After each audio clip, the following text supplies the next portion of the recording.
तो चलिए आज हम लोग पढ़ने वाले हैं क्लास 9 का मैथ है। चैप्टर का नाम है बहुपद। ये पार्ट 1 है। करते हैं वीडियो को स्टार्ट हम लोग। पहला हमें बहुपद में पढ़ना है कि अगर हम आपसे पूछे कि पूर्ण संख्या किसे कहते हैं। पूर्ण संख्या, उम्मीद है कि आप पढ़े होंगे, जिसे अंग्रेजी में बोलते हैं whole number. Whole number, whole number यानी कि बात आया ये आप पढ़े होंगे कि पूर्ण संख्या जो होता है 0, 1, 2, 3, 4, 5 इस प्रकार की संख्या को पूर्ण संख्या बोलते हैं। हम आपसे पूछे कि -1, -2, -3 ये सारा पूर्ण संख्या है या नहीं है, तो हम बोलेंगे नहीं है। अगर हम आपसे पूछे कि 1/2, 3/2, 4/2 इस प्रकार के भिन्न वाला संख्या पूर्ण है या नहीं, तो नहीं है। अगर हम आपसे पूछे कि -1/2, -3/2, -5/2 ये है या नहीं, तो ये भी पूर्ण नहीं है। अगला हमें बात करना है, कुछ प्रतीक होता है। प्रतीक के मतलब चिन्ह। जैसे चिन्ह में है कि ये 5 को दिखाता है, ये x को दिखाता है, ये y को दिखाता है, ये पाई को दिखाता है, ये चिन्ह है। अब इस प्रतीक में कुछ ऐसे प्रतीक होते हैं जिसे हम लोग अचर बोलते हैं, और कुछ ऐसा प्रतीक होता है जिसे हम लोग चर बोलते हैं। अगर हम आपसे पूछे कि अचर किसे कहेंगे, अचर किसे कहेंगे, तो इसमें से कुछ ऐसा प्रतीक है जिसका मान नहीं बदलता है, जिसका मान नहीं बदलता है, यानी उसका मान जो है निश्चित है। उसका मान क्या है? निश्चित है। जैसे में 2 बोले, 2 का मान कभी नहीं बदलेगा, 2 का 2 ही रहेगा। 5 बोले, 6 बोले, 7 बोले, इस प्रकार की संख्या पाई बोले, ये सारा कैसा है? अचर है।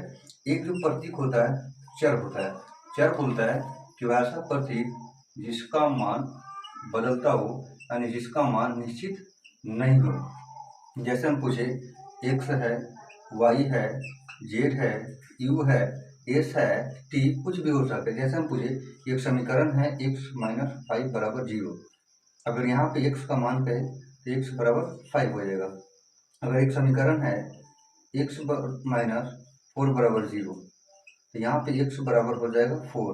यानी कि यहाँ पे x का मान 5 है और यहाँ पे x का मान 4 है, यानी x का मान दोनों जगह अलग अलग है। इसलिए हम कह सकते हैं कि x जो है वो चर है, क्योंकि इसका मान क्या हो रहा है? बदल रहा है। अब हम लोग पढ़ने वाले हैं कि बीजीय व्यंजक किसे कहते हैं। तो बीजीय व्यंजक कहता है कि कोई अचर है और कोई चर है। अगर अचर और चर को जोड़ दे या घटा दे या गुणा कर दे या भाग दे, इसके बाद जो बनेगा उसी को हम बोलेंगे बीजीय व्यंजक है। जैसे एक चर x है और 2 है, x चर है और 2 अचर है, दोनों को जोड़ दिए तो ये जो कहलाएगा बीजीय व्यंजक कहलाएगा। एक चर y है और एक अचर -5 है, दोनों को घटा दिए तो ये जो कहलाएगा बीजीय व्यंजक कहलाएगा। मान लिया जाए कि एक चर x है और एक अचर 7 है, दोनों को गुणा कर दिए तो ये जो कहलाया बीजीय व्यंजक कहलाया। अगला है एक चर x है, दूसरा अचर 5 है, अगर भाग कर दिए तो ये जो कहलाया बीजीय व्यंजक कहलाया। और उसी प्रकार से ऐसा बोले 3x + 5x - 2, तो ये भी एक प्रकार का क्या है? बीजीय व्यंजक, क्योंकि चर अचर गुणा किए हैं, चर अचर गुणा है और अचर है, सबको जोड़ देते ये भी क्या कहलाएगा? बीजीय व्यंजक। यानी हमने समझा कि बीजीय व्यंजक किसे कहते हैं। अब बात आएगा कि बहुपद किसे कहते हैं। बहुपद किसे कहते हैं? तो बहुपद कहता है कि ऐसा बीजीय व्यंजक जिसका चर का घात एक पूर्ण संख्या हो। कैसा? एक पूर्ण संख्या हो। चर का घात एक पूर्ण संख्या हो। अगर हम आपसे पूछे कि x⁻2 + 3x + 5, इसमें चर कौन है? तो चर x है, x की पावर कितना है? 2। 2 पूर्ण संख्या है या नहीं? तो है। यहाँ पे चर कौन है? x की पावर कितना है? 1। 1 भी पूर्ण संख्या है। अगर चर की पावर पूर्ण संख्या है तो इसे बोल देंगे कि ये बहुपद है, ये बहुपद है। अगर हम आपसे पूछे कि x⁻5 + 3 ये बहुपद है या नहीं है, तो बोलेंगे x चर के पावर 5 है, 5 पूर्ण संख्या है। अगर पूर्ण संख्या ये भी बहुपद है। अगर हम आपसे पूछे कि √3x + 2 ये बहुपद है या नहीं है, हम देखेंगे चर x है, x की पावर कुछ नहीं है तो 1 है, 1 पूर्ण संख्या है। अगर पूर्ण संख्या है तो ये भी बहुपद है। अगर हम आपसे पूछे कि √5x + 5 ये बहुपद है या नहीं है, तो हटाएंगे √5x को लिखेंगे √5 गुना √x + 5 √5। अगर रूट हटेगा तो पावर में कितना जाएगा 1/2 + 5। अब देखना है चर कौन है x की पावर 1/2 और 1/2 जो होता है हम पहले पढ़ चुके हैं कि 1/2 जो है ये पूर्ण संख्या नहीं है। अगर पूर्ण नहीं है तो इसे हम बहुपद नहीं कर सकते। अगर हम आपसे पूछे कि x की पावर -1 + 5 ये बहुपद है या नहीं है, तो हम बोलेंगे चर के पावर के -1 है और -1 पूर्ण संख्या नहीं है। अगर पूर्ण नहीं है तो ये भी बहुपद नहीं है। अब हम लोग आगे अगर हम आपसे पूछें कि जांच करना है कि सब बहुपद है नहीं है, तो जांच करने के लिए हम सीधा देखेंगे चर की पावर क्या होना चाहिए, पूर्ण। चर x है, x की पावर 2 पूर्ण संख्या है, x की पावर कुछ नहीं तो 1 भी पूर्ण संख्या, इसका मतलब ये बहुपद है। यहाँ चर की पावर 2 पूर्ण संख्या है, चर की पावर कुछ नहीं है तो 1 ये भी पूर्ण है, इसका मतलब बहुपद है। यहाँ पे देखा जाए 2 है, अगर x है रूट हटेगा तो पावर में 1/2 + 5। यहाँ पे देखा जाए चर की पावर 1/2 है और 1/2 पूर्ण संख्या नहीं है। अगर नहीं है तो ये बहुपद नहीं होगा। यहाँ t² + 5 t को ऊपर लेके जाएंगे तो हो जाएगा -2। अब देखिए t की पावर 2 पूर्ण संख्या है, t की पावर -2 पूर्ण संख्या नहीं है। अगर नहीं है तो ये बहुपद नहीं होगा। यहाँ x की पावर 15 पूर्ण संख्या है, y की पावर 5 पूर्ण संख्या, z की पावर 40 भी पूर्ण संख्या, इसका मतलब ये बहुपद होगा। यहाँ 5 है, अगर 5 है तो 5 के गुना में कुछ नहीं है तो एक ऐसा लिख सकते हैं। अब इसे ऐसा भी लिख सकते हैं 5 गुना x की पावर 0 का मान कितना होता है 1। किसी भी आप पढ़े होंगे कि a की पावर 0 = 1, यानी किसी भी संख्या की पावर में 0 है तो उसका मान 1 है, तो 1 की जगह पे ऐसा भी लिख सकते हैं। अब इसे देखेंगे तो हो जाएगा 5x की पावर 0। अब चर की पावर क्या है 0 और 0 एक पूर्ण संख्या, इसलिए कह सकते हैं कि बहुपद है। अगर हम आपको उससे -9 गुना में कुछ नहीं है तो 1, तो -9 हो जाएगा x की पावर 0। आप कहेगा जरूरी है कि x की पावर 0, y की पावर भी 0 लिख सकते हैं। अब -9 y की पावर 0 चर है, चर की पावर 0 पूर्ण संख्या है, अगर पूर्ण संख्या की बहुपद है। इस प्रकार से कोई भी संख्या पूछे 1/2 बहुपद है या नहीं तो है, अगर पूछिए कि -10 बहुपद है या नहीं तो है, सारा संख्या बहुपद है। तो इस प्रकार से हम बहुपद को पहचान लेते हैं कि बहुपद होता कैसे है। अब हम लोग आगे पढ़ने वाले हैं कि पद क्या होता है।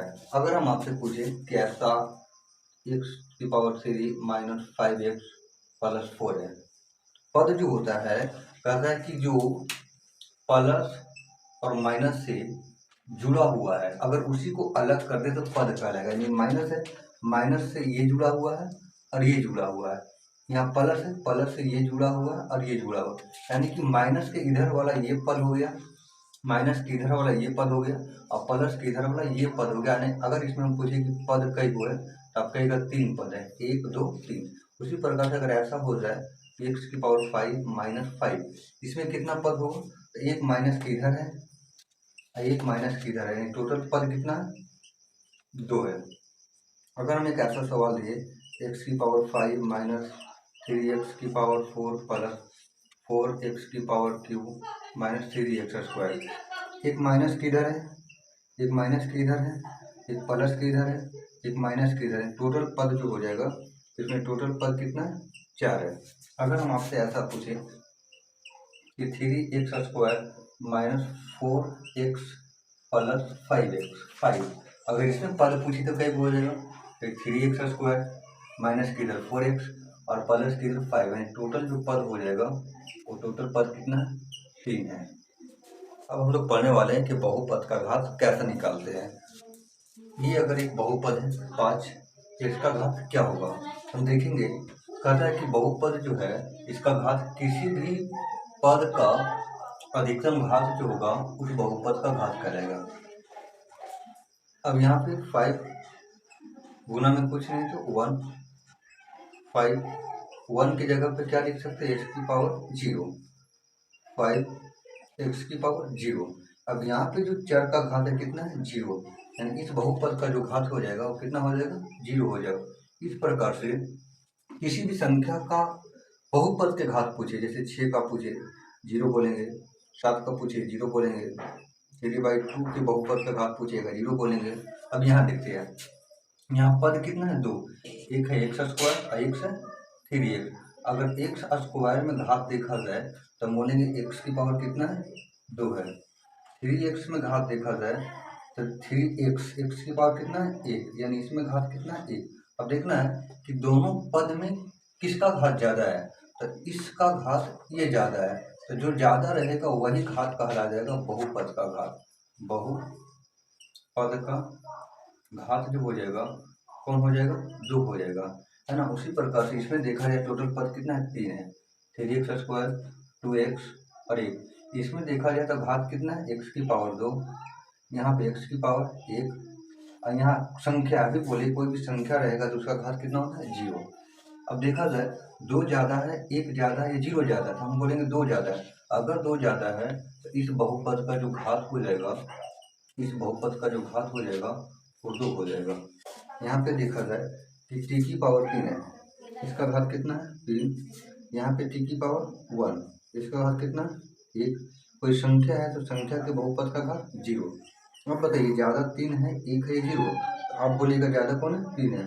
3 है तो वही बहुपद का क्या कहला जाएगा, घात करा, यानी इस बहुपद का जो घात होगा कितना होगा, 3 होगा। यहाँ पे देखा जाए तो y की पावर कितना है, 2 है, y की पावर यहाँ कुछ नहीं था, 1 है, यहाँ पे 3। अगर 3 संख्या है तो उसका बहुपद का घात कितना होता है, 0।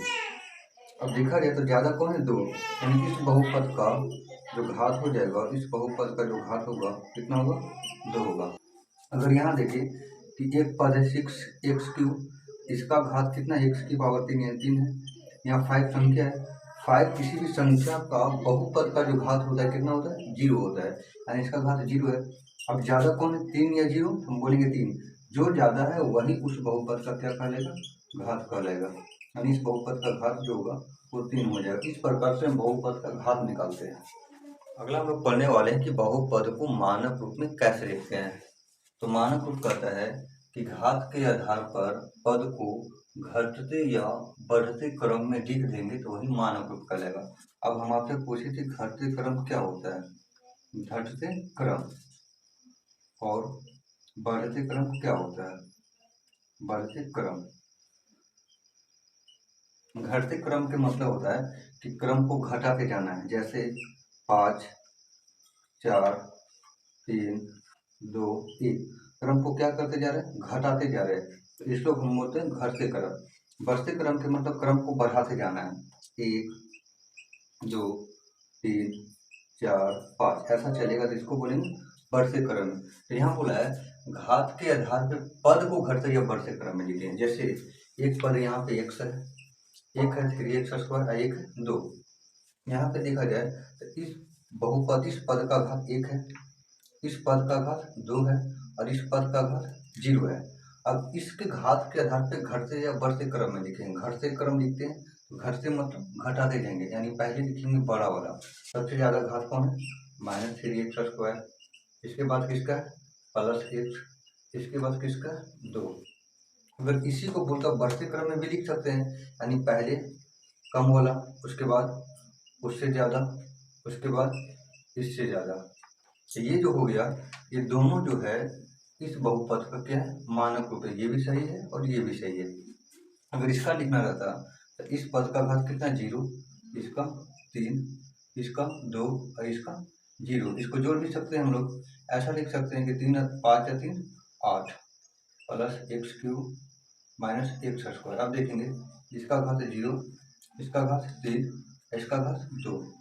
अगर घटते क्रम में लिखेंगे तो सबसे पहले ज़्यादा घात वाला कौन है, x³, उससे कम x स्क्वायर और सबसे कम +r। ये जो हो गया मानक रूप हो गया। अगर इसी को बढ़ते क्रम में लिखेंगे तो पहले छोटा वाला यानी 8 - x स्क्वायर +x³, ये जो हो जाएगा, ये दोनों इसका क्या मानक रूप है। अगर इसको लिखना चाहेंगे तो इसका घात कितना है 4, इसका घात कितना है 2, इसका घात कितना है 5। अगर लिखते हैं मानक रूप में तो सबसे पहले ज़्यादा घात वाला यानी x की पावर 5, उसके बाद उससे कम वाला x की पावर 4, इसके पहले प्लस है तो प्लस दिए माइनस 3x²। इस प्रकार से हम लोग मानक रूप में लिखते हैं, है ना। इस प्रकार से लिखा जाता है। तो ये था पार्ट 1। अगर आपको अच्छा लगा हो तो वीडियो को लाइक करें और कमेंट बॉक्स में कमेंट करें कि वीडियो कैसा लगा हो। अगर आपको पार्ट 2 चाहिए तो कमेंट बॉक्स में ज़रूर लिखें। धन्यवाद।